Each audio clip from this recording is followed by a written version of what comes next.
मेरा नाम डॉक्टर अरुण वर्मा है और आज हम यूजेनिक्स के बारे में बात करेंगे। यूजेनिक्स एक ऐसा सिद्धांत है जिसमें हम अच्छे जीन्स को आगे ले जाते हैं और जो खराब जीन्स होता है उसको रोक देते हैं। इसकी जो डेफिनेशन है 19वीं सेंचुरी में फ्रांसिस गैल्टन ने दी थी, जो चार्ल्स डार्विन के कजिन थे।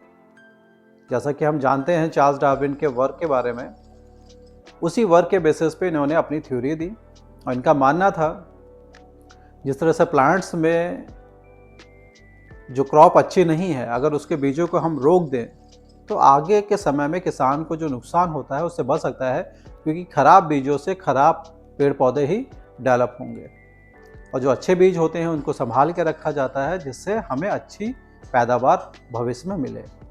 ऐसा ही मनुष्य जाति के साथ है। वो सभी मनुष्य जो सक्सेसफुल हैं, चाहे वो बिजनेसमैन हो, चाहे वो स्पोर्ट्स में हो, चाहे वो डिफेंस में हो, चाहे एडमिनिस्ट्रेशन में हो, चाहे पॉलिटिक्स में हो, तो वो लोग जिन्होंने डिमॉन्स्ट्रेट करा है अपनी स्किल्स का, उन्हीं को संतानोत्पत्ति का अधिकार मिलना चाहिए। और वो सभी लोग जो लेज़ी हैं, गरीब हैं, बीमार हैं, अपराधी हैं, ऐसे लोगों को संतानोत्पत्ति का अधिकार नहीं मिलना चाहिए, क्योंकि माना जाता है उनका ये जो बैड कैरेक्टर है ये जीन्स के साथ अगली जनरेशन में ट्रांसफ़र होगा और हमें फिर से वही आलसी, बीमार, गरीब और क्रिमिनल रेस आगे मिलेगी।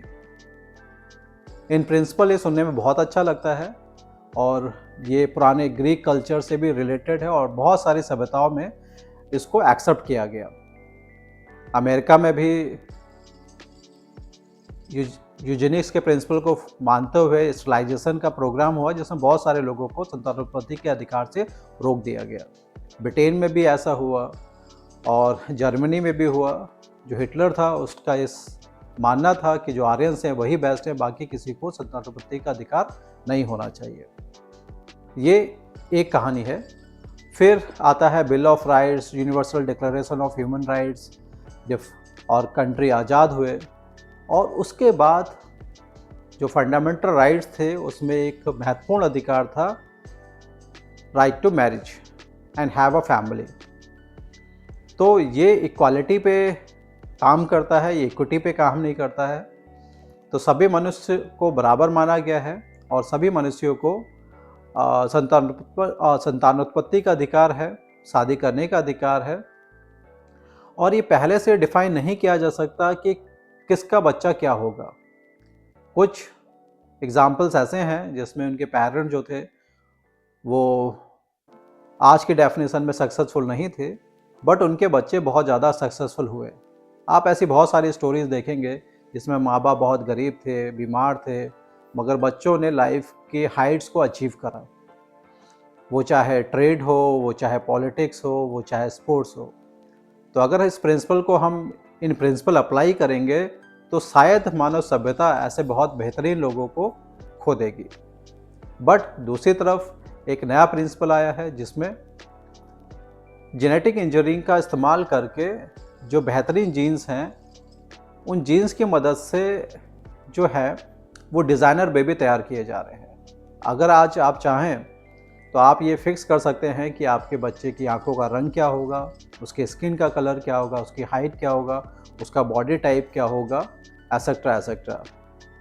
बट यहाँ पे मैं फिर से बता दूँ, ये सारी चीज़ें करने के बाद भी कोई गारंटी नहीं है कि वो बच्चा भविष्य में एक बेहतर इंसान बनेगा और एक सक्सेसफुल व्यक्ति बनेगा। देखिए, सक्सेस की डेफिनेशन अलग है। बहुत सारे लोगों के लिए पैसा ही सक्सेस है, बहुत सारे लोगों के लिए कोई एक पद मिल जाना सक्सेस है, बहुत सारे लोगों को किसी कंपटीशन में जीतना सक्सेस है, और कुछ लोगों के लिए सक्सेस वो है, फॉर एग्ज़ाम्पल हर इंसान का एक इंटरेस्ट होता है। कोई चित्रकार बनना चाहता है, वो ड्राइंग बना के ही खुश है, भले ही उस ड्राइंग को कोई अप्रिशिएट करे या ना करे, वो अपनी ड्राइंग को देख के खुश हो जाता है। ऐसे ही कोई सिंगर है, वो गा रहा है, उसको गाने में क्या है, खुशी मिलता है। इससे फ़र्क नहीं पड़ता कि दुनिया उसको अप्रिशिएट करती कि नहीं करती। देखिए, ये बहुत ही ज़्यादा इंडिविजुअल है और मैं इससे काफ़ी हद तक इत्तेफ़ाक रखता हूँ कि देखिए, आप दुनिया को खुश करने के लिए नहीं बने हैं। आपको बहुत कुछ ऐसा करना चाहिए जिससे आपकी अंतरात्मा जो है वो खुश हो।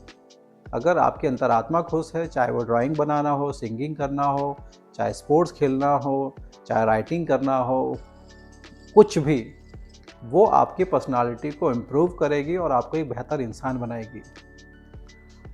तो मैं जानना चाहता हूँ कि इसमें आपके क्या ओपिनियन है? क्या यूजेनिक्स होना चाहिए? और वो लोग जिनके पास पैसा है और डिज़ाइनर बेबी बना रहे हैं, आपको क्या लगता है कि ये जो डिज़ाइनर बेबी हैं, ये इक्वल कंपटीशन को सपोर्ट करते हैं, या इस तरह के जो बच्चे हैं, जो जीन थेरेपी से तैयार करे जा रहे हैं, जेनेटिक इंजीनियरिंग से तैयार किए जा रहे हैं, क्या वो जो आम बच्चे हैं, उनके लिए एक थ्रेट पैदा करेंगे कंपटीशन में? क्योंकि वो देखने में तो डेफ़िनेटली बेहतरीन होंगे। और जहाँ तक मेरा अपना एक्सपीरियंस है, बहुत सारी जॉब्स में आपका लुक बहुत मायने रखता है।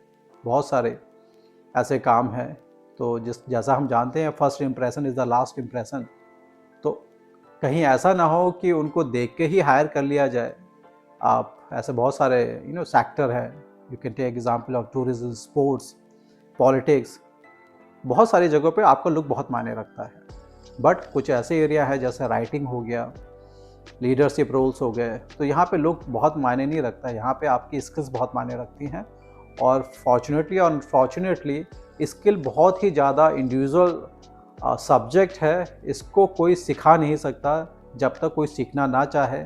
और हर इंसान एक नई तरह से डिज़ाइन होता है, नई तरह से चीज़ों को सीखता है और अपना जो मुकाम है वो हासिल करता है। तो इस पे आप अपनी ओपिनियन मुझे बता सकते हैं। आज का मैसेज बस इतना ही। Thank you so much.